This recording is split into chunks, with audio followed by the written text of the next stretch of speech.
Estamos en 2 de Corintios capítulo 2, versículo 5 al versículo 11, y nos dice así la palabra del Señor. Pero si alguno me ha causado tristeza, no me la ha causado solo a mí, sino en cierto modo, por no exagerar, a todos vosotros. Le basta a tal persona esta reprensión hecha por muchos. Así que al contrario, vosotros más bien debéis perdonarle y consolarle, para que no sea consumido de demasiada tristeza. Por lo cual os ruego que confirméis el amor para con él, porque también para este fin os escribí, para tener la prueba de si vosotros sois obedientes en todo. Y al que vosotros perdonáis, yo también, porque también yo lo que he perdonado, si algo he perdonado, por vosotros lo he hecho en presencia de Cristo, para que Satanás no gane ventaja alguna sobre nosotros, pues no ignoramos sus maquinaciones. Yo quiero hablarte en este día bajo el tema que Satanás no te gane ventaja. Que Satanás no te gane ventaja. Incline tu rostro conmigo y vamos a orar. Padre, te damos gracias por tu presencia, en la cual hay abundante gozo. Te damos gracias por tu palabra, que es verdad, que ilumina nuestro entendimiento, que nos imparte sabiduría y autoridad, que nos enseña a caminar conforme a tu voluntad.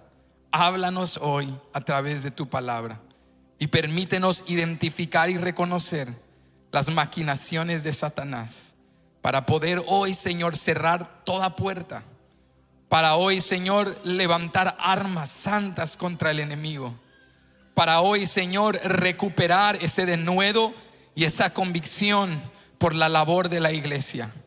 Señor, perdona nuestro desinterés, perdona nuestra apatía, perdona nuestra negligencia, perdona nuestro pecado y ayúdanos, Señor, a caminar conforme a tu verdad y en tu santidad, para traer gloria a tu nombre y para experimentar tu gozo duradero.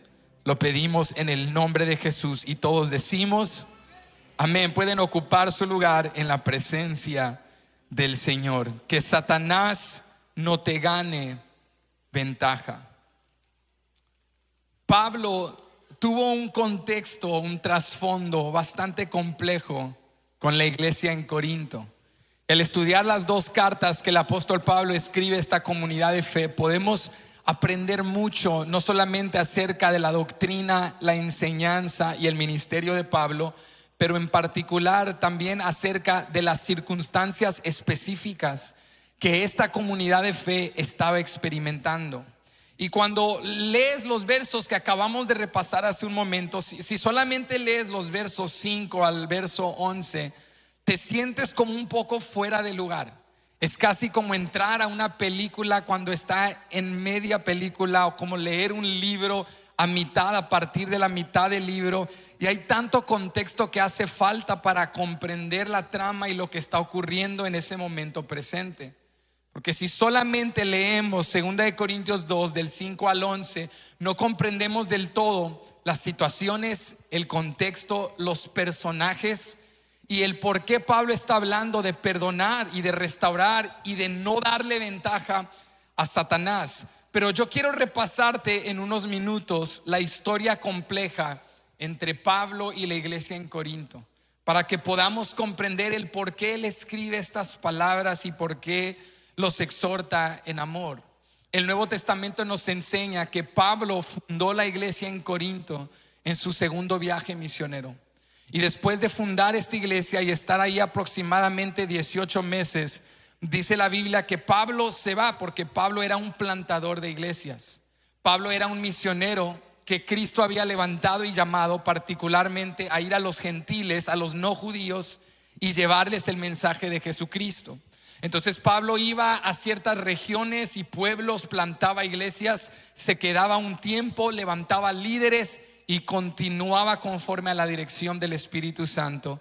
Y cuando Dios le dirigía, escribía de nuevo a esas iglesias o volvía a visitar esas iglesias y les daba una exhortación pastoral, un cuidado de pastor, de corazón, de un líder espiritual. Y esto es lo que Dios hizo en Corinto a través de Pablo. Él funda esta iglesia, pero al irse de la iglesia, escucha esto, comenzaron conflictos a surgir. Dice la Biblia que comenzaron problemas, enemistades entre hermanos, contiendas, división, desunión, abuso de los dones espirituales, tolerancia del pecado en la iglesia. Y cuando Pablo escucha las malas noticias de todo lo que está pasando en Corinto, comienza un intercambio de cartas. Pablo comienza a escribirles, exhortarles. Ellos le vuelven a escribir, le hacen preguntas. Pablo envía con siervos a darles mensajes y comienza una relación de intercambio de preguntas, palabras y exhortaciones. Y llega un momento en el cual Pablo vuelve a visitar a Corinto y él describe esta visita como la visita dolorosa. ¿La visita qué? La describe como la visita dolorosa, porque cuando Pablo llega a Corinto y ve el desorden, como un padre espiritual comienza a exhortar, diríamos los latinos, comienza a cortar cabezas por aquí y por allá, y comienza a llamarles la atención, y resulta siendo un viaje doloroso, porque en lugar de recibir la corrección, muchos se rebelaron, muchos comenzaron a cuestionar la autoridad de Pablo, su apostolado. Y maestros falsos que se levantaron en Corinto comenzaron a infiltrar a la iglesia y a engañar, a mentir, a decirles: Pablo no es apóstol de Jesucristo, Pablo no tiene autoridad. Y todo esto hirió el corazón de Pablo, lo dañó, pero él les modeló el perdón, les modeló la restauración. Y después de que un consiervo llamado Tito vino y le dice: Pablo, buenas noticias. Sé que te acostumbraste a puras malas noticias de Corinto, pero esta vez te traigo buenas noticias. La restauración está empezando. Hay creyentes que se están arrepintiendo, están reconociendo. Y es este el motivo de la segunda carta de Corintios. Pablo escribe segunda de Corintios para dar unas últimas instrucciones, para defender su ministerio y su apostolado, y para dar énfasis a estas cosas que Dios estaba haciendo. Y te doy todo este contexto para llegar a este punto. En medio de esta última carta que Pablo escribe a los corintios, les dice algo importante. Les dice: miren, los hijos de Dios, el pueblo de Dios, los que somos de Cristo, no debemos vivir en enemistad y en contienda. Debemos de vivir en restauración. Porque cuando nosotros le damos espacio al enojo en nuestro corazón y no atendemos el enojo y no corregimos el enojo, y el enojo se convierte en rencor o resentimiento, le hemos abierto una puerta a Satanás y Satanás nos gana ventaja. Escúchame bien, hermano, amigo, lo que Pablo nos está enseñando es que la enemistad y la contienda en la iglesia no solo es algo malo, no solo es algo dañino, escúchame, es algo de influencia satánica. Y los hijos de Dios, cuando damos paso a la enemistad y a la contienda, nos podemos convertir en instrumentos de Satanás. Y por eso Pablo les dice en el versículo 11, escucha bien lo que les dice, toda esta instrucción que les he dado, verso 11, Pablo dice: es para que Satanás no gane ventaja. Sacude al que está a tu lado y dile: que no te ganen la ventaja. Díselo, que no te ganen la ventaja. Mira lo que Pablo dice: les digo todo esto para que Satanás no gane ventaja alguna sobre vosotros. Escucha esto: porque o pues no ignoramos sus maquinaciones.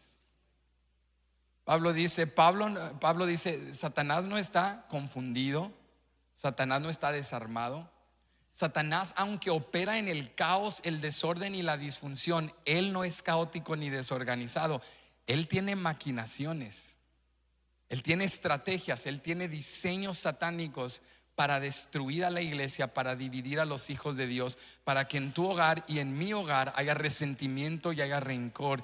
Y la manera en la cual Satanás triunfa es que nos mantengamos ignorantes, que no nos demos cuenta de las maquinaciones de nuestro adversario. Pero Pablo dice: yo los amo y no los voy a dejar desarmados. Yo voy a desenmascarar las maquinaciones de Satanás para que podamos vivir en el gozo del Señor, restaurados y no en enemistad.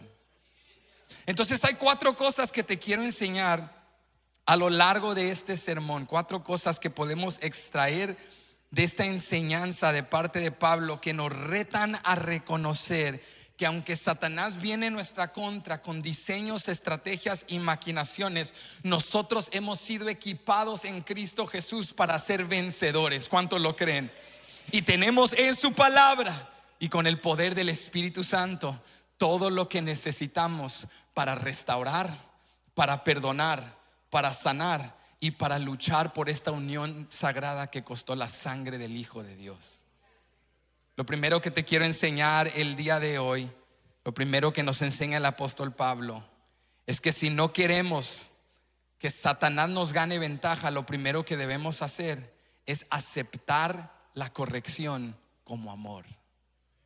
Lo primero que debemos hacer es aceptar la corrección como amor. ¿A cuánto les gusta ser corregidos? Vaya, no se hagan súper espirituales, ¿no? Oh, pastor, no hay para mí deleite más grande a que me regañen y me exhorten y me corrijan. Lo que más me encanta es cuando me llaman la atención. Vamos a ser honestos. Hebreos 12 dice: a nadie le gusta la disciplina en el momento, pero como hemos madurado y hemos aprendido, podemos ser sinceros de que aunque la disciplina y la corrección no nos gusta, sí reconocemos y aceptamos que la corrección es una expresión del amor de Dios. Y yo quiero retarte hoy, porque si tú quieres crecer en las cosas de Dios y quieres ser un creyente que refleja la madurez espiritual a la cual Cristo nos llama, tienes que aprender a no rechazar la corrección, pero aceptarla como un hijo que es amado por su Padre Celestial. Si tú vas conmigo al contexto en 2 de Corintios capítulo 2 versículo 1 al 4, lo primero que Pablo les dice es que la corrección que él les ha brindado es una expresión de amor. Mira esto, él dice aquí: esto pues determiné para conmigo, no ir otra vez a vosotros con tristeza. ¿No ir cómo? O sea, ahí vemos un poco del corazón de Pablo. Han habido conflictos entre Pablo y los corintios, no por causa de Pablo, sino porque los corintios se habían rebelado y no habían aceptado del todo la corrección. Pero cuando algunos comenzaron a atacar la credibilidad de Pablo y atacar su ministerio y a tratar de desacreditar su apostolado, hirieron su corazón. Pablo estaba triste y él dice: antes de ir otra vez a vosotros, yo trabajé en mi corazón, que Dios trabajara en mí, porque no quiero ir a vosotros herido, no quiero ir triste, no quiero ir y hablar en lo carnal, no quiero hablar simplemente con sentimientos. Le he pedido al Señor que sane mi corazón. O sea, Pablo les estaba instruyendo a hacer algo que él mismo estaba modelando. Él les estaba enseñando a perdonar y a luchar por la restauración, a luchar por la unión en Cristo, pero les estaba dando toda esta exhortación y corrección porque los amaba. Mira lo que dice el verso 2: porque si yo os contristo, ¿quién será luego el que me alegre sino aquel a quien yo contristé? Y esto mismo os escribí para que cuando llegue no tenga tristeza de parte de aquellos de quienes me debería gozar o debiera gozar, confiando en vosotros todos que mi gozo es el de todos vosotros. Porque por la mucha tribulación y angustia del corazón os escribí con muchas lágrimas, no para que fueseis contristados, sino para que supieseis cuán grande es el amor que os tengo. Pablo dice: yo estaba luchando, abogando para preservar nuestra unión y nuestro gozo, porque eso es lo que el enemigo quiere robar nuestro gozo. Y escucha esto bien, Pablo les dice en el versículo 4: mi corrección no fue fácil. Pablo no dice: no fue para mí un deleite, no fue para mí algo placentero corregirles, exhortarles. Me dolió con mucha tristeza, angustia, dolor. Tuve que exhortarles en amor. Y yo creo que todos los padres que estamos aquí, los padres buenos, todo buen padre, y enfaticemos ese adjetivo, todo buen padre sabe que el disciplinar a sus hijos es algo doloroso, ¿verdad que sí? Ahora, claro, hay padres que han caído en el extremo de abuso y que son negligentes, pero vuelvo y reitero, en el caso de un buen padre le duele corregir a sus hijos. Por eso, de niño, si tú tuviste una buena madre, un buen padre que te corregían con amor, quizá tu mamá cuando te daba esos guarachazos y te decía: hijo, a mí me duele más que a ti, y tú pensabas: imposible, mamá, créeme que a mí me duele más que a ti. Pero no, ahora que somos padres entendemos, mamá te decía: a mí me duele más, porque mamá está pensando: hijo, podrías evitarte este dolor. podrías tener bendición en lugar de maldición. Podrías tener consecuencias buenas en lugar de malas. Pudieses evitarte este dolor, esta angustia, este sufrimiento.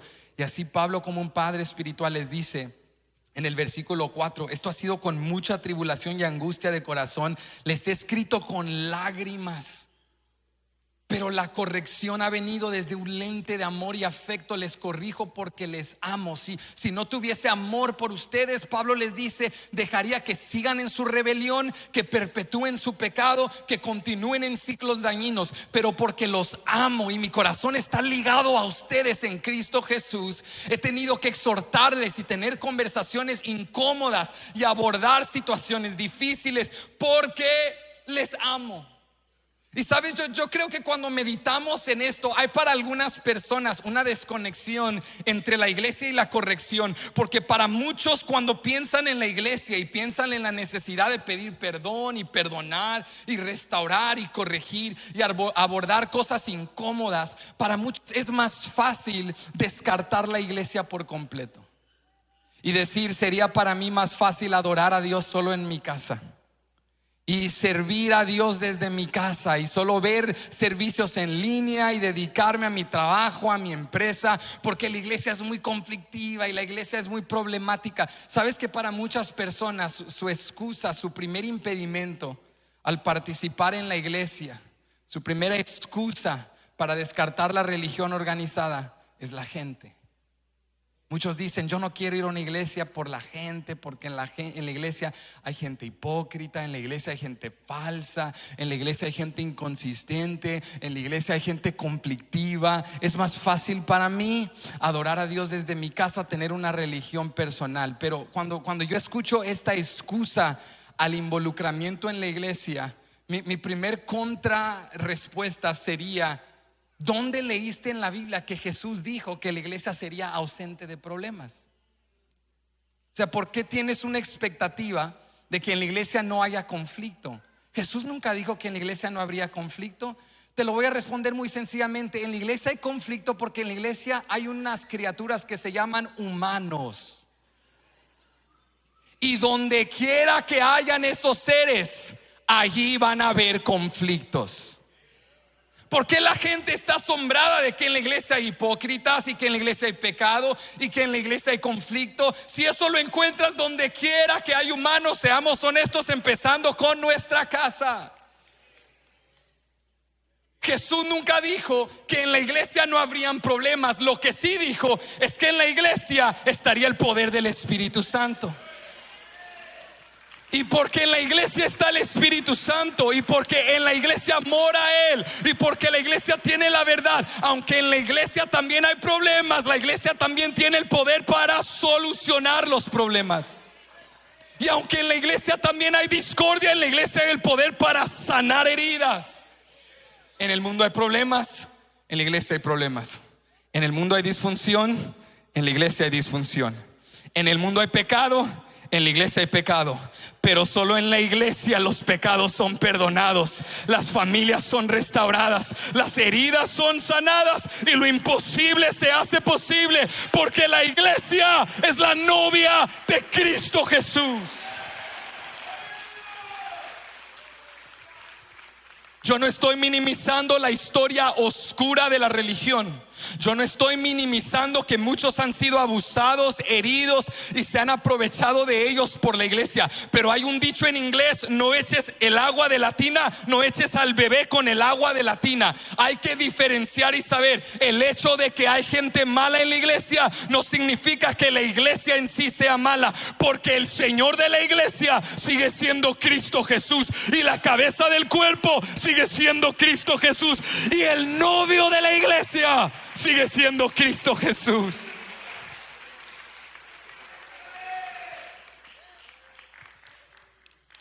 La excusa de que no hay que participar en la religión o en la iglesia porque la gente es hipócrita o es corrupta es una excusa barata, porque entonces vete a vivir una cueva, porque a donde quiera que vayas te vas a topar con alguien difícil, empezando con el más complejo de todos, que sos vos, que soy yo.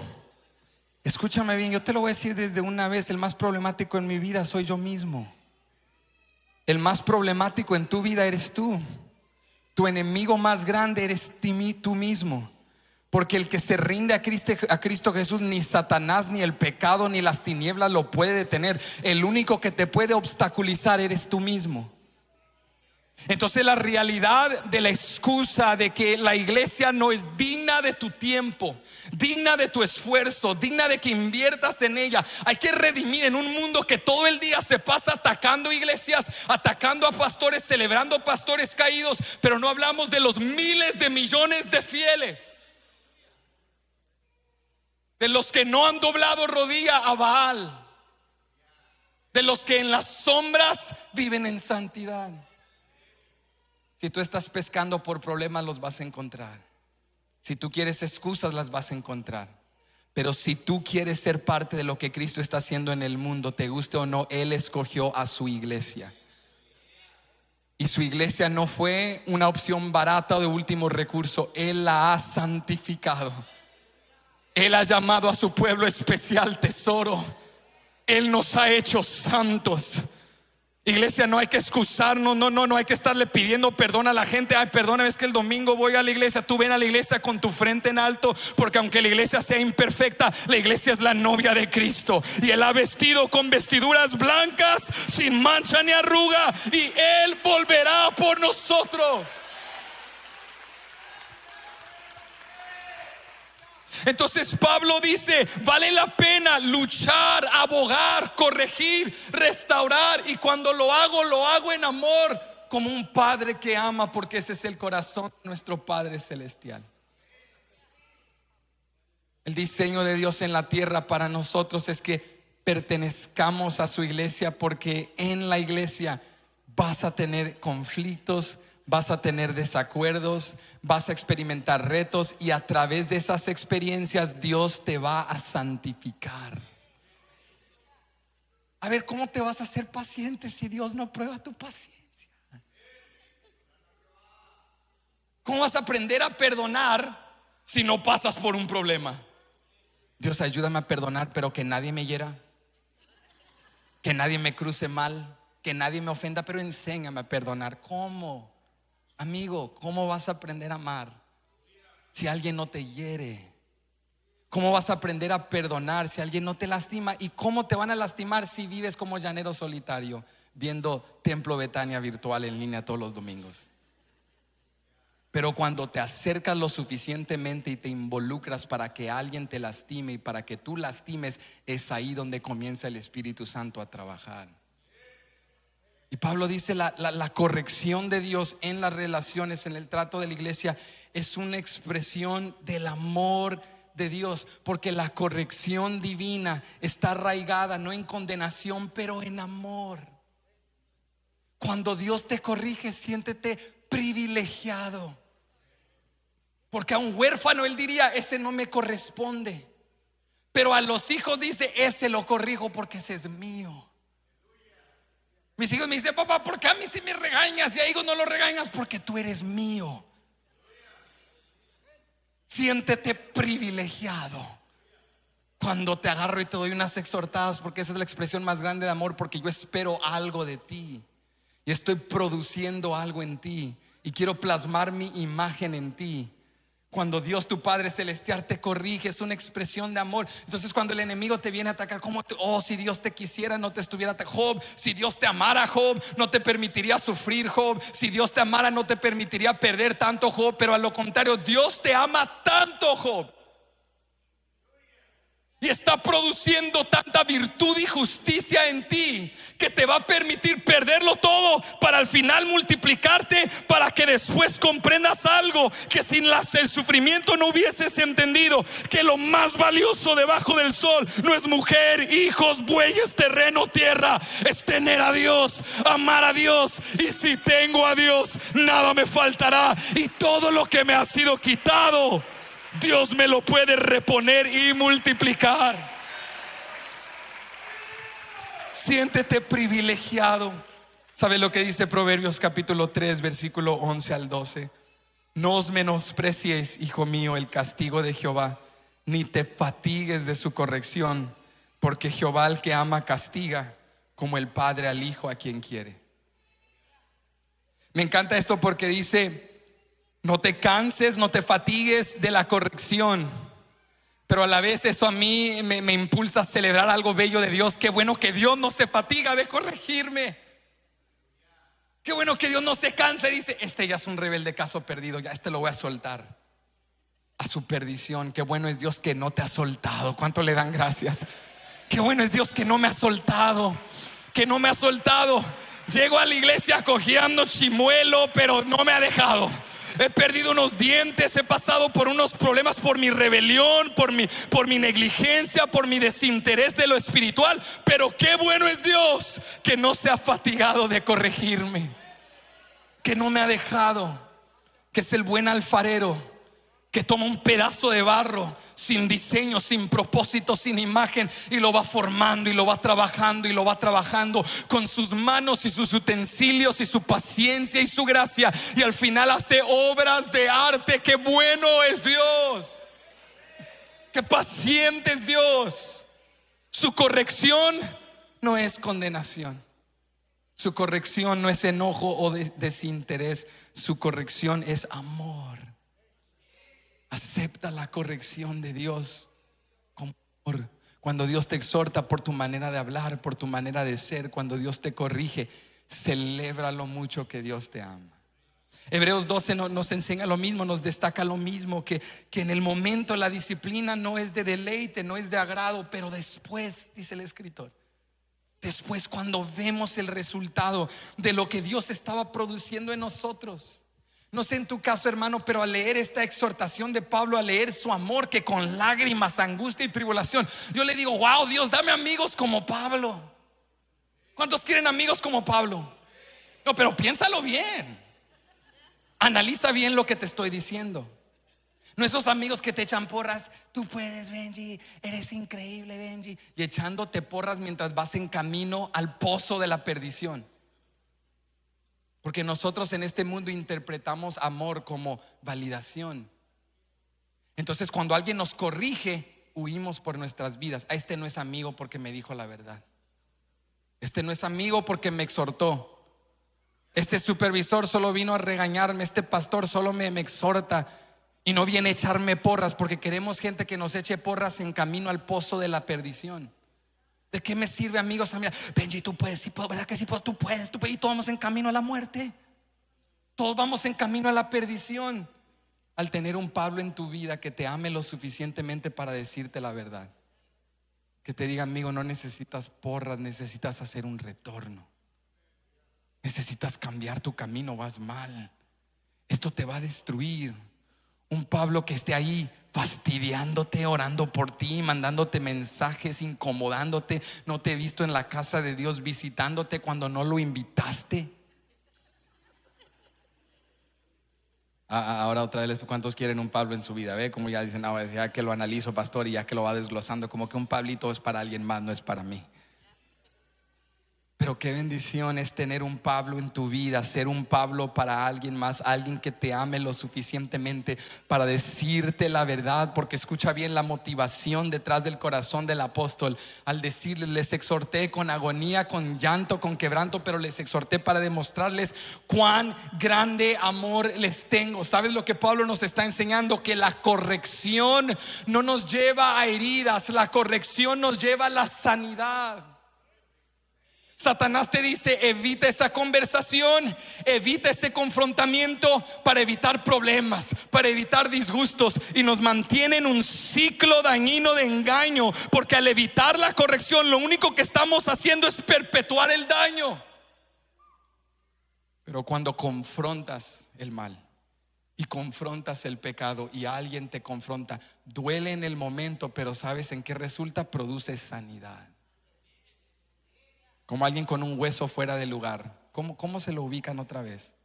Así suavecito, con besito. Tú puedes, huesito. Y en el momento duele, pero después: gracias. En el momento el médico tiene que operar, tiene que cortar y duele, pero después de sanar, la corrección conduce a la sanidad. La corrección conduce al crecimiento. Lo primero que Pablo le enseña a los corintios es aceptar corrección como amor. Pero en segundo lugar, escucha esto, Pablo les enseña a reconocer las maquinaciones de Satanás. En primer lugar, Pablo les dice, mi corrección es por amor. Pero en segundo lugar, Pablo les dice, reconozcan las maquinaciones de Satanás. Ve conmigo al verso 11 y mira lo que él les dice en el verso 11. Todo esto que Pablo les dice, aquí está la motivación: para que Satanás no gane ventaja alguna sobre nosotros, pues no ignoramos sus maquinaciones. Pablo les dice, Satanás tiene maquinaciones.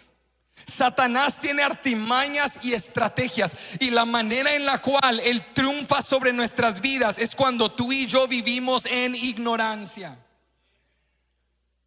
Por eso en la iglesia lo que más va a representar nuestra madurez espiritual, escúchame bien, no son nuestros cantos, no son nuestros sermones, no son nuestros líderes, son nuestras relaciones. Por eso vemos muchos cristianos que cantamos, gritamos, adoramos, pero somos unos rencorosos, amargados, chismosos. Santo Dios. Les sigo a la lista, ya con esos tres nos bastó suficiente para. Y usted se ríe, pero esto va en serio. Así estaba la iglesia en Corinto, hablando en lenguas, reprendiendo demonios, profetizando, pero rencorosos, chismosos, en enemistades, en contiendas. Y Pablo dice, esto no es madurez espiritual, esto es ruido, esto es címbalo que retiñe, esto es ruido, esto no es adoración, esto es abuso de los dones espirituales. Porque los dones espirituales fueron dados a la iglesia no para la glorificación del que emplea el don, sino para la edificación de la iglesia y para la gloria del Dios que dio los dones. Entonces Pablo comienza a enseñarle, les dice, miren, Satanás está aprovechando, Satanás está ganando ventaja, porque aunque hacemos mucho ruido y cantamos y hacemos esto y lo otro, ignoramos la verdad de la palabra y no ponemos en práctica la verdad. Porque ¿cómo pondremos en práctica una verdad que desconocemos? Somos creyentes que cantamos, nos encanta cantar, hermano. Hay gente que, por eso los views de los cantos cristianos tienen millones de miles de millones de views, porque nos encanta sentir, y qué rico, y te adoro, Señor, y cantando y glorificando. Conocemos canciones, gritamos, hacemos ruido, pero no conocemos la verdad de la palabra. Y las emociones te pueden engañar. Sabes que lo mismo que tú sientes en un servicio, cuando estás ahí, la piel se te hace así como de gallina y se te dice, oh, wow, sentí algo hermoso. Tú te puedes ir a un concierto secular y gritar con miles de personas y sentir algo similar. Hay gente que dice que en conciertos tienen como encuentros espirituales, porque la música puede mover tu componente espiritual. La adoración puede engañar, predicadores nos pueden engañar, pero alguien que conoce la verdad de la palabra, nadie lo va a engañar. Un momento te puede sacudir, te puede envolver. Tú puedes decir, fue Dios, y no era Dios, eran puros sentimientos. Pero la verdad de la palabra, la verdad de la palabra, nadie puede engañar a alguien que conoce la verdad. Entonces Pablo dice, no ignoramos sus maquinaciones. En otras palabras, recordemos las estrategias de Satanás. A lo largo de la Biblia vemos las estrategias de Satanás para dividirnos. La Biblia nos dice en primer lugar que Satanás es padre de ¿qué? ¿Alguien sabe? De mentira. Satanás usa el engaño para apartarnos de Dios. Satanás usa la decepción y el engaño, y es muy sutil, porque Satanás no te va a dar una mentira entera, te va a corresponder verdad con mentira. Así engañó a Eva en el huerto del Edén, ¿tú recuerdas? Satanás no vino y le dijo, traiciona a tu criador y hagamos una rebelión, porque Eva hubiese dicho, no, eso es muy extremo. Pero si bien que le dijo, Dios no quiere que seas como él.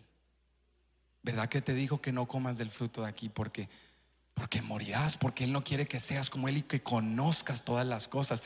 Y como le sumó mentira con verdad, entonces la engañó, la envolvió. Y fíjate cómo la engañó con tanta sutileza, porque Eva dijo, si es cierto, si yo como el fruto puedo ser como Dios. Satanás le estaba ofreciendo a Eva algo que Dios ya le había dado, porque la Biblia dice que ella fue hecha a imagen y semejanza de Dios. Entonces, Satanás viene y te ofrece algo que ni él te puede dar, que Dios ya te ha dado, pero te lo suma, ¿verdad? Con engaño, te engaña, te enreda.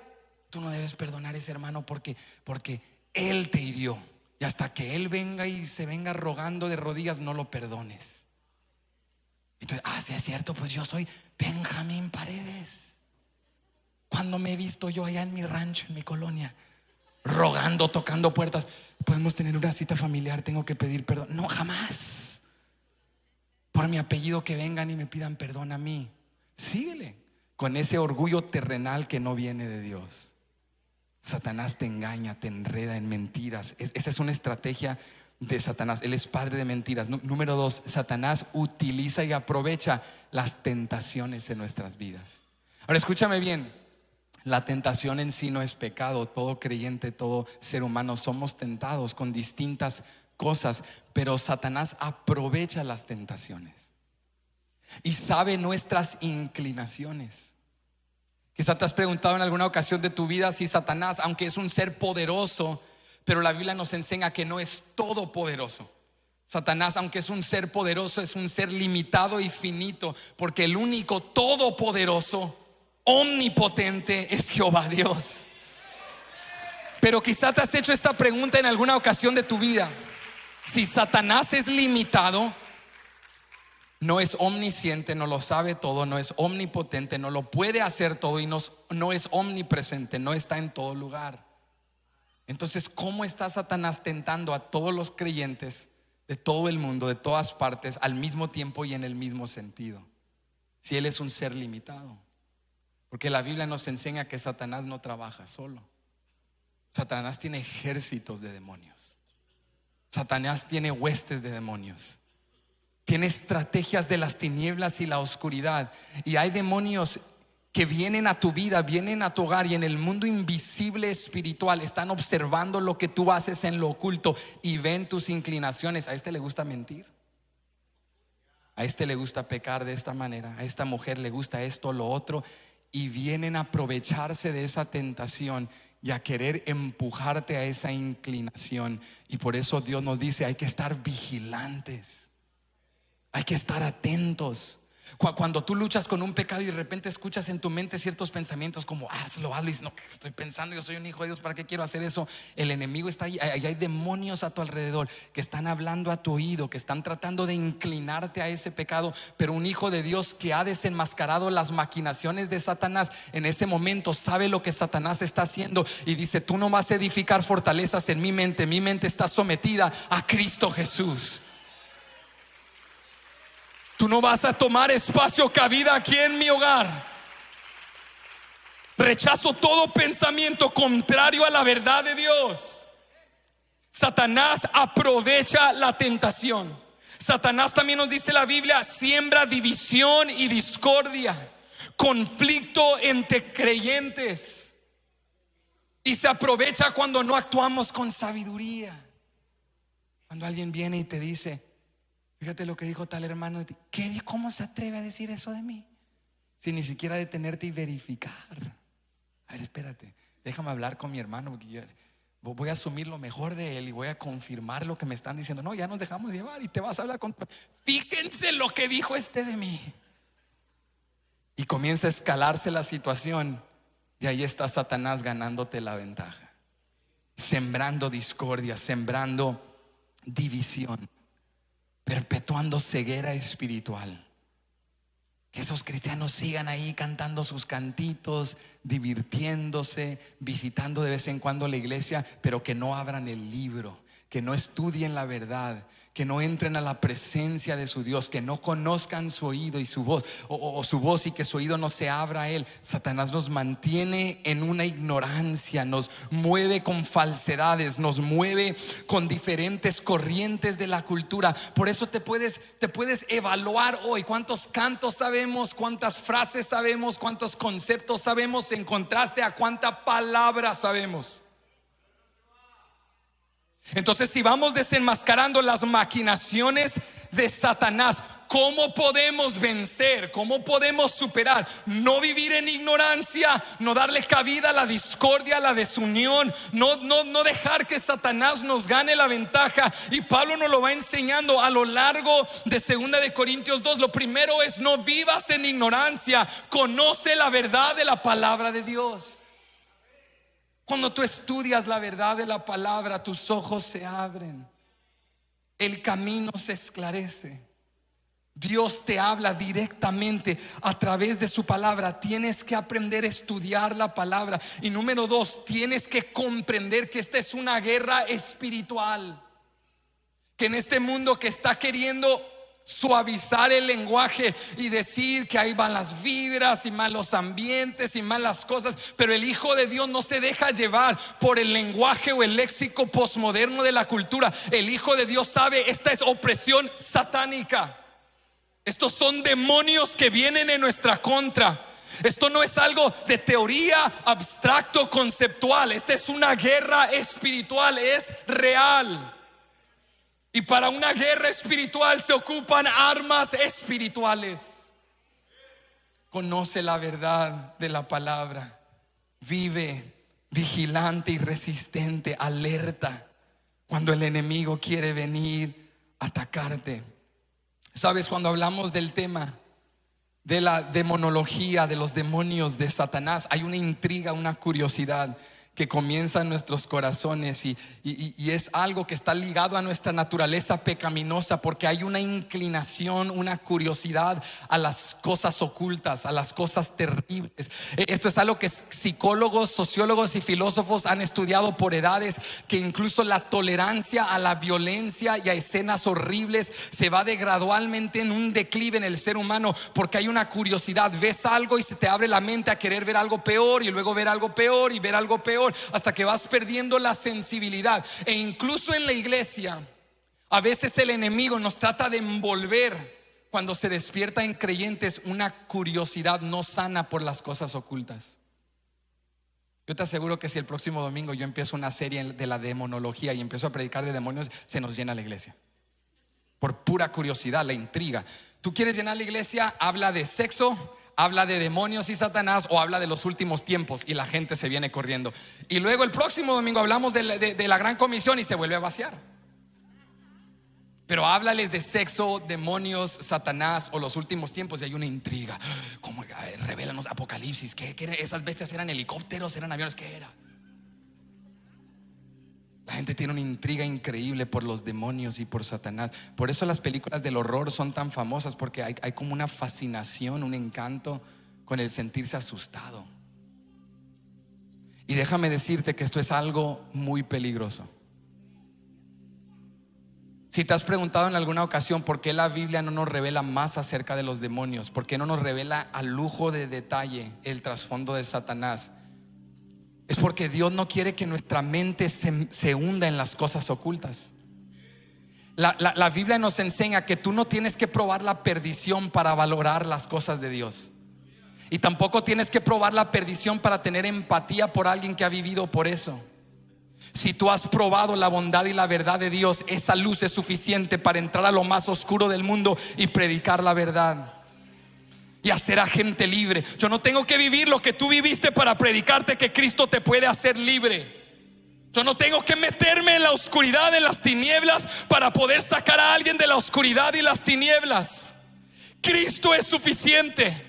Cristo se hizo carne, forma de hombre. Cristo dejó su gloria y majestad divino, totalmente Dios y totalmente hombre, para que tú y yo no tengamos que profundizar en el abismo de las tinieblas. Él vino a darnos la victoria. Y no tienes que entrar con intriga a buscar revelaciones extrabíblicas. La Biblia te dice lo suficientemente acerca de Satanás y los demonios para desenmascarar sus maquinaciones y para vencer. Pero no te metas en intriga, indigando, leyendo libros, buscando fotos, abriéndole puertas a Satanás en tu mente. Lee la palabra y la verdad de Dios te hará libre. Y la verdad te dice lo que necesitas para escucharlo. Y te quiero leer esto, sé que es un poco largo, pero no quiero que te vayas con mi opinión, quiero que te vayas con la palabra de Dios. Escucha esto en Romanos 16, verso 17 al 20. Escucha atentamente. Mas os ruego, hermanos, que os fijéis en los que causan divisiones y tropiezos en contra de la doctrina que vosotros habéis aprendido, y que os apartéis de ellos, porque tales personas no sirven a nuestro Señor Jesucristo, sino a sus propios vientres, y con suaves palabras y lisonjas engañan los corazones de los ingenuos. Porque vuestra obediencia ha venido a ser notoria a todos. Así que me gozo de vosotros, pero quiero que seáis sabios para el bien e ingenuos para el mal. ¿Sabios para qué? ¿E ingenuos para qué? Conoce mucho del bien, ignora las cosas del mal. ¿Por qué, Pablo? Verso 20. Y el Dios de paz aplastará en breve a Satanás bajo vuestros pies. La gracia de nuestro Señor Jesucristo sea con vosotros. No es casualidad que después de ese verso 19, en el verso 20, Pablo dice: y en breve el Señor aplastará a Satanás debajo de vuestros pies. Porque lo que nos está diciendo es que el que se intriga con las cosas del mal le abre puertas a Satanás. Sé sabio para lo bueno, sé ingenuo para lo malo. No necesitas conocer todo de los demonios. Tú lo puedes ver incluso con los niños. A veces cuando les he enseñado a mis niños doctrina y se intrigan y me dicen: papá, ¿cómo es Satanás? ¿Cómo se ve Satanás? ¿Y cómo es? Y yo les digo: no te preocupes de eso. Si Dios quisiera que supiéramos cómo se mira Satanás, no lo hubiese revelado en su palabra. Pero sabemos lo que necesitamos saber para vencerlo. No necesito saber cuál es su imagen, sé cuál es su esencia. Donde quiera que hay mentira, hay influencia satánica. Donde quiera que hay división, ahí hay influencia satánica. Donde quiera que hay discordia, ahí hay influencia satánica. Donde quiera que hay rencor, ahí hay influencia satánica. Donde quiera que hay algo que trata de tomar preeminencia por el nombre de Cristo, allí hay influencia satánica. Yo no necesito ver cuernos, un tenedor, no necesito ver una imagen roja. Yo conozco la verdad de la palabra. Él es padre de mentiras, y donde quiera que hay mentira, allá hay influencia satánica. Pero donde quiera que se predique la verdad y haya luz y bondad y el nombre de Cristo sea exaltado, ahí está la presencia de Dios. Escúchame bien, no solo dije donde se celebre la bondad y la caridad y las buenas obras, dije donde el nombre de Jesucristo sea exaltado. Ahí está la presencia de Dios.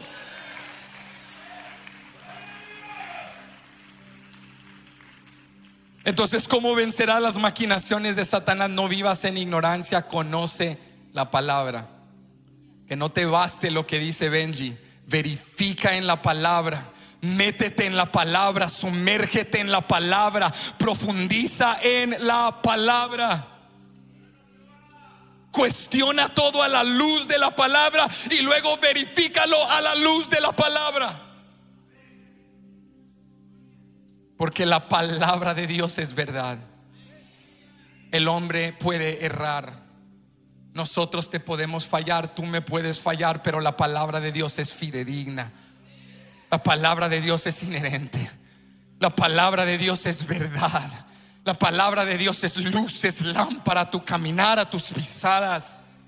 Tienes espada de dos filos, tienes escudo de fe, tienes la salvación, tienes las armas que necesitas para derrotar a Satanás y caminar en victoria. Entonces no dejes, esto es lo que Pablo está diciendo, no dejemos que Satanás nos gane ventaja, no ignoremos sus maquinaciones. Esta es una guerra espiritual y él tendrá maquinaciones, pero nosotros tenemos la palabra.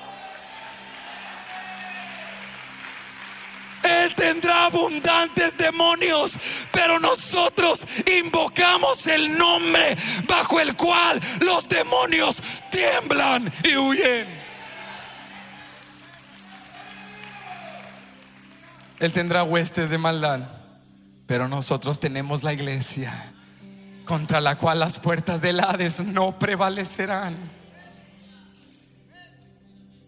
No te sientas como un hijo de Dios desarmado, luchando y nadando contra una corriente, contra un mar que te hunde y te lleva y sientes que nada si no avanzas. No dejes que Satanás te engañe. Tú no estás desarmado, tú no eres huérfano, tú no eres forastero. Tú eres un hijo de Dios, investido en gloria y majestad por el poder de aquel que se levantó de entre los muertos, habitó entre los hombres, ascendió al Padre y está sentado a su diestra.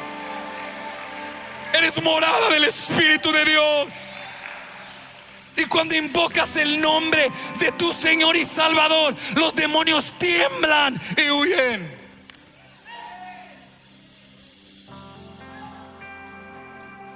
Satanás será Dios de la tierra, pero él aquí no da órdenes, él pide permiso. Porque aquí está la iglesia de Cristo Jesús. Pablo dice: no ignores las maquinaciones de Satanás. Número 3. Quédate conmigo, ya vamos terminando, pero estos últimos 2 puntos son sumamente importantes. Número 3, ¿qué hemos aprendido hasta este punto? Número 1, acepta la corrección como amor. Número 2, reconoce las maquinaciones de Satanás. Número 3, busca restauración, no resentimiento.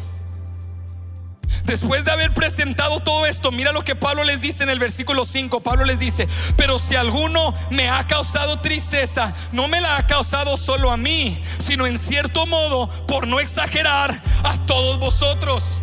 Mira lo que Pablo está diciendo.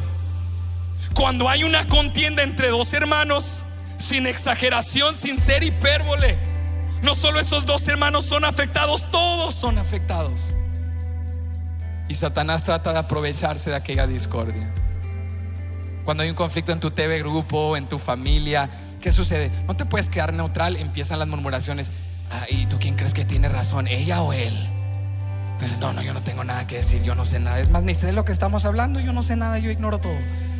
Pero Satanás comienza a aprovechar, a crear grupos, a crear disfunción.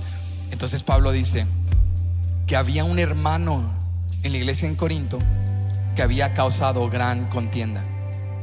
En particular, los eruditos deducen que él probablemente declaró ataques contra la persona de Pablo. Por eso Pablo se sentía herido. Pero Pablo, en lugar de decirles expúlsenlo de la iglesia y trátenlo mal, les dice: miren, ya lo han corregido, lo disciplinaron y él se arrepintió. Entonces, como él se arrepintió, restáurenlo en la fe. No busquen rencor o resentimiento, busquen restauración. ¿Busquen qué? Los hijos de Dios somos agentes de reconciliación, para ser instrumentos que Dios utiliza para ser portavoces del evangelio, para reconciliar a pecadores al Padre Celestial, pero también para promover la reconciliación y la restauración entre los hermanos en la fe. Pablo dice: busquen el restaurarlo. Mira esto, verso 6. Le basta a tal persona esta reprensión hecha por muchos.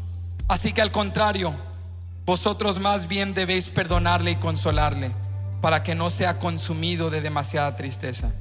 Por lo cual os ruego que confirméis el amor para con él, porque también para este fin os escribí, para tener la prueba de si vosotros sois obedientes en todo. Y al que vosotros perdonáis, yo también, porque también yo lo he perdonado. Si algo he perdonado, por vosotros lo he hecho en presencia de Cristo. Pablo dice: perdonen, suelten, restáurense y vuelvan al gozo del Señor. Escúchame bien, hermano, amigo, la restauración es de Dios, porque a través de la restauración, en el perdón, Dios sana al que ha sido ofendido y Dios sana también al que ofendió. A través del perdón Dios restaura relaciones. Y esto es lo que Pablo está diciendo. Pablo les dice: miren, hay una contienda entre ustedes. Y luego este creyente se levantó y declaró contienda contra mí, me hirió, pero yo lo he perdonado. Vosotros también debéis perdonarle. Ya se arrepintió, ya reconoció su mal. El propósito en la iglesia no es apuntar, desenmascarar y juzgar pecados. Es traer el pecado a la luz para que los hijos de Dios sean restaurados a la fe, restaurados a la comunión. Sabes, hay un verso que nos encanta repetir en la iglesia, y los que lo presiden, cuando lo repiten, cuando presiden los servicios, repiten este verso, todos se emocionan. Y es de Mateo 18, que dice así: donde 2 o 3 estén reunidos en mi nombre, congregados en mi nombre, ahí, dijo Jesús, ¿qué? Allí estoy yo con ellos. Y nos encanta ese verso. Si tú quieres avivar al pueblo de Dios, le dices: donde 2 o 3 estén en mi nombre congregados, allí estoy yo. Y todos se miran y dicen: aquí hay 2, 3, 500. Wow, aquí está Dios. Pero no leemos el contexto. Si tú lees el contexto de ese versículo en Mateo 18, te darás cuenta que el contexto era la corrección y la disciplina. O sea, Jesús dice en el contexto, los versos anteriores, tú lo puedes leer en tu propio tiempo en casa. Mateo capítulo 18, versículo 15 al 20. Y cuando tú lees esto, te das cuenta que antes de decir: porque donde están 2 o 3 congregados en mi nombre, ahí estoy yo en medio de ellos, Jesucristo estaba hablando de la restauración. Y él dice lo siguiente, dice: si tu hermano ha pecado contra ti, ve y díselo. Y si reconoce, te has ganado a un hermano. ¿Viste? O sea, el principio de Jesús no es el modelo del mundo. El modelo del mundo es evita la restauración. El modelo del mundo es: tú me hieres, yo te corto de mi vida. Tú me lastimas, ya no quiero hablar contigo. Ese primo, papá, ¿por qué no hablamos de ese primo? No, aquí no hablamos de Bruno, porque ese nos hirió. Ese nos lastimó, ese queda descartado de la familia. La cultura, yo lo llamo la cultura de la calle. A veces hemos tenido aquí creyentes, yo los he corregido y me dicen: yo no quiero hablar con ese hermano porque me lastimó. Que venga él. Le digo: mira, escúchame, esa es cultura de la calle. Esa no es cultura de la Biblia. La cultura de la calle es: ¿por qué voy a ir yo a tocar puertas, a pedir perdón? El que debe venir es él me hirió. Pero Jesús dice: si alguien te ofendió a ti, tú tienes una responsabilidad ante Dios de ir y comunicar esa ofensa. Tú no eres responsable por el cómo esa persona responde, si reconoce, si pide perdón, si se arrepiente. Tú no puedes controlar eso, pero es tu deber ir y comunicar tu ofensa. Me siento ofendido, hermano, me ofendiste, me heriste, lo que hiciste, lo que dijiste, lo que hiciste contra mí o contra mi familia. ¿Por qué? Porque el Hijo de Dios quiere vivir libre de ofensa. El Hijo de Dios no quiere vagar por la tierra cargando rencores, enemistades, conflictos. A esta tienda no voy por este amigo, a ese lugar no voy por este creyente, a este servicio lo evito por ese ex supervisor mío. Eso no viene de Dios. El Hijo de Dios quiere caminar libre de ofensa y poder amar y servir con una conciencia limpia, porque sabe: yo he perdonado y he soltado como he sido perdonado en Cristo Jesús. Entonces Jesús dice, volvemos a Mateo 18: ve y díselo a tu hermano. Si tu hermano no lo recibe, ve con un testigo o 2. Si no lo recibe ante ti, los testigos, preséntenlo ante la congregación. Y si no lo reconoce ante la congregación, expúlsenlo como un publicano, como un gentil, un no creyente, porque está dando cabida a Satanás entre vosotros. Eso es lo que Jesús dice. Si no se somete ante la congregación, sáquenlo de entre vosotros. Y concluye diciendo: porque donde 2 o 3 estén reunidos en mi nombre, allí estoy yo con ellos. ¿Viste? O sea, lo que Jesús estaba diciendo, que Él se manifiesta no donde hay gritería, símbolo que retiñe, ruido. Él se manifiesta donde hay un pueblo restaurado, unido, que sana relaciones, que se aman, que piden perdón. Allí está Él. Y lo que desatemos aquí en la tierra será desatado en el cielo, dijo Jesús. Y mi autoridad fluirá a través de ustedes y su liderazgo cuando hay una iglesia sana, no perfecta, no carente de dolor, no carente de conflicto, pero sí sanadora, sí restauradora, sí que camina en la libertad de Cristo Jesús. Allí está Jesús.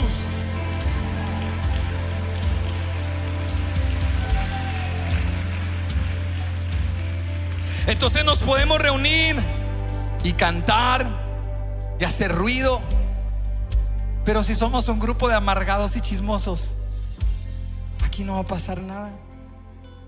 ¿No sería mejor reunirnos y no tener músicos, no tener grupo de alabanza, no tener micrófonos, sentarnos en cajas de cartón, no tener aire acondicionado, estarnos semidesmayando en este calor tejano, pero perdonados, restaurados, unidos y ahí se manifestaría la gloria y la presencia de Cristo Jesús. No te estoy diciendo que tenemos que tener una sin poder tener la otra, solo te estoy diciendo que una es más importante que la otra. ¿Estás conmigo? Entonces Pablo nos dice: busca la restauración, no el resentimiento, porque el resentimiento le da cabida a Satanás. ¿Sabes qué es el resentimiento? ¿Sabes qué es el rencor? Vete con esta definición. El rencor, el resentimiento es enojo no atendido. El resentimiento, el rencor es enojo no atendido. Comienza con un enojo, y la Biblia dice en Efesios 4: airaos, pero no pequéis. No se baje el sol sobre nuestro enojo. Eso no significa son las 3 de la mañana y tú moviendo a tu esposo: despiértate porque ya bajó el sol y seguimos peleando. Deja al hombre dormir, por favor, mujer, relájate. Déjalo dormir. Fuera de contexto el verso, relájate. No es lo que Pablo, lo que Pablo decía es: no dejes pasar el tiempo y después hablamos, porque ese enojo no atendido le da una puerta abierta a Satanás. Y el enojo no atendido se convierte en rencor, y luego amargura, y luego hasta violencia, y luego hasta de eso. Por eso terminamos haciendo cosas que creíamos nunca ser capaces de hacer, porque no restauramos, porque no atendimos, no afrontamos. Nos criamos en hogares donde no hablábamos de problemas, donde tú mirabas tanta disfunción entre papá y mamá y no se hablaba de nada, y nadie reconocía nada, y nadie pedía perdón, y nadie se arrepentía de nada. Y ahora estás perpetuando en tu hogar los mismos conceptos dañinos, y cuando Dios te reta dices: es que así fue mi papá, así fue mi abuelo. Sí, pero ahora tienes un Padre celestial que te ha enseñado y te ha modelado a perdonar, y puedes hacer una nueva manera de vida. ¿Cuántos dicen amén? Y romper esos ciclos dañinos y caminar en la libertad de Cristo Jesús. Te dejo con esto. Aprendimos hoy a no darle ventaja a Satanás en nuestras vidas, aceptando corrección como amor, reconociendo las maquinaciones de Satanás, buscando restauración y no resentimiento, y por último, caminando en el aroma de Cristo. Escúchame bien: caminando con el aroma de Cristo. Ahora tú dices: ¿qué significa eso, pastor? Escucha muy poético. ¿Qué es eso de olor o fragancia o aroma de Cristo? Mira cómo concluye Pablo. Yo creo que a veces al escuchar retos como los que hoy Dios nos ha dado, nos sentimos abrumados. Si no te da así la valentía de levantar la mano, pero por lo menos por dentro reconozcámoslo. ¿Cuántos ahorita se sienten abrumados? Wow, perdonar. Hay gente que me ha herido profundo, Benji. Hay gente que me ha lastimado. Hay contiendas que tengo ahorita que solo el pensar, entablar esa conversación me da esta ansiedad. Me preocupo. Siento que no estoy equipado para lo que Dios me está retando a hacer ahorita. Pero Pablo concluye recordándoles que ellos son victoriosos en Cristo Jesús, y que ellos deben caminar con el olor o el aroma de Cristo. Mira esto, versículo 14, dice así: mas a Dios gracias, el cual nos lleva siempre en triunfo en Cristo Jesús, y por medio de nosotros manifiesta en todo lugar el olor de su conocimiento. ¿El qué? El olor de su conocimiento. Porque para Dios somos grato olor de Cristo en los que se salvan y en los que se pierden. A esto ciertamente olor de muerte para muerte, y a aquellos olor de vida para vida. Y para estas cosas, ¿quién es suficiente? Pues no somos como muchos que medran falsificando la palabra de Dios, sino que con sinceridad, como de parte de Dios y delante de Dios, hablamos en Cristo. Pablo les dice: ustedes pueden perdonar a este hermano, pueden restaurarlo a la fe, pueden perdonarse unos a otros, pueden caminar en verdad y en santidad. Pero como Pablo nos sentimos mal equipados, desarmados. Y Pablo les dice: ustedes están caminando por una entrada triunfal con Cristo Jesús, y en ustedes está el olor o el aroma de Cristo. ¿Sabes? Esto cobra sentido cuando buscamos distintas metáforas del mundo greco-romano que es posible que Pablo estaba empleando para dar esta explicación. Porque en el mundo en el cual vivía Pablo era muy popular en el Imperio Romano celebrar con entradas triunfales a los vencedores que venían de guerra. Cuando venía un capitán, venía un general, venía un centurión, cuando venían sus ejércitos celebrando que habían vencido, derrotado a un enemigo, conquistado algún territorio, hacían una entrada triunfal por toda la ciudad en Roma, y mientras iban entrando habían columnas bellas y decoraban con flores, llenaban todo el camino de flores, y los caballos iban aplastando aquellas flores con cada pisada y soltaba un aroma natural, llenaban el entorno de especies, y había un olor que se conocía como el olor o el aroma de victoria. Cuando venían los vencedores desde las comunidades y aldeas que avecinaban el centro de la ciudad, el aire cargaba lentamente el olor de los vencedores, y desde los pueblos que avecinaban, los niños salían a las calles y olían y decían: allí vienen los vencedores, allí vienen los victoriosos. Pablo dice: hermano, tú no estás desarmado. No debes de estar caminando por la tierra con un olor de azufre, de miseria, de dolor, de muerte, por el rencor en tu corazón, por la enemistad en tus relaciones. Tú debes caminar una entrada triunfal con tu frente en alto, dando en cada lugar que llevas el olor y el aroma de Cristo. Que donde quiera que vayas, huelas a Cristo, reflejes a Cristo, el perdón de Cristo, el amor de Cristo, la victoria de Cristo Jesús. Pablo dice: el aroma, el olor de Cristo es para los que se salvan y para los que se pierden.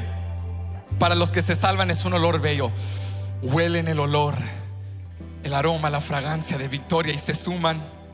Pero para los que se pierden es un olor de muerte, porque mientras el aroma de los vencedores lo celebraban los victoriosos, lo aborrecían los perdedores.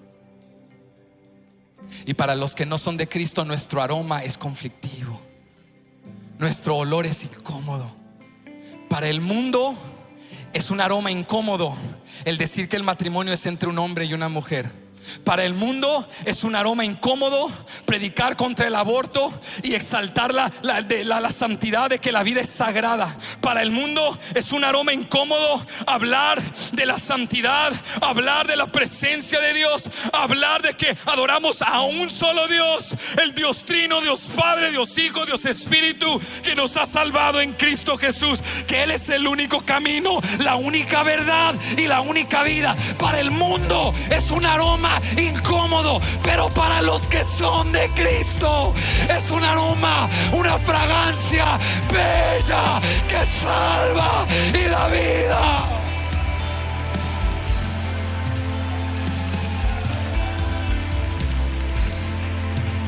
Pablo dice: camina con el aroma de Cristo.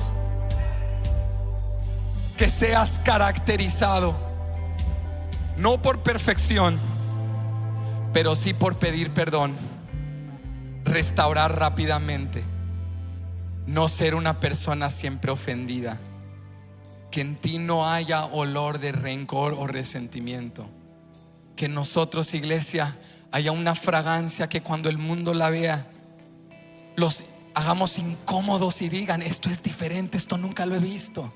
En ninguna religión, en ningún lugar he visto gente que ama así, que perdona así, que lucha así, que cuida así. No serán perfectos, pero hay algo en ellos, hay un aroma, hay algo de victoria, hay algo de celebración, hay algo en ellos que veo reflejado, que siempre he estado buscando en cada beso, cada toque, cada platillo, cada hábito, cada experiencia, cada playa, cada vacación, cada trabajo, cada hora extra, cada abrazo de un ser querido, cada vestimenta, cada pasatiempo. He estado buscando algo que siento cuando esos cristianos adoran a su Dios, alaban a su Dios.